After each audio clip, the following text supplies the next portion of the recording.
it's not too late to lose a bit of weight. That's what researchers in the UK concluded in a new study that showed being overweight throughout adulthood isn't necessarily a harbinger of diabetes and heart disease later in life, as long as you turn things around by the mid-century mark. The study of nearly 5,000 participants compared the current health data of middle-aged men to what was recorded on their military service records or gleaned from their own recall from age 21.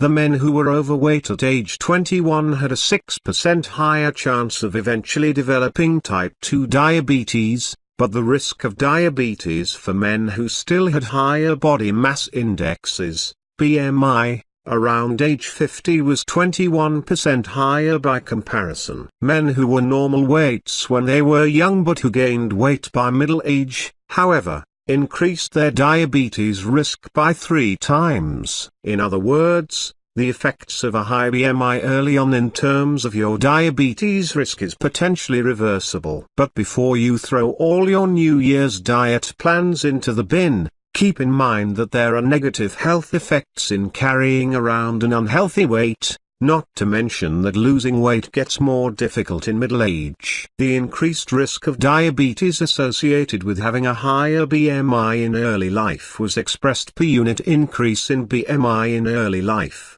says lead author Charles Owen, a professor of epidemiology at St George's of London. So, the lower the BMI the better. Losing weight in middle age, compared to having higher levels of BMI at 21 years, marginally lowers the risk of diabetes and possibly of stroke, but had little effect on the risk of a heart attack. Owen adds, a more important takeaway than fatness doesn't matter that much when you're young is that it's pretty vital that we not be overweight by age 50, as it considerably increases the risk of diabetes, heart disease, and stroke. There's growing concern that long-term exposure to higher levels of body fat may increase risks of cardiovascular disease and type 2 diabetes in later life. Owen says, this is becoming increasingly relevant as levels of body fatness and duration of exposure to higher levels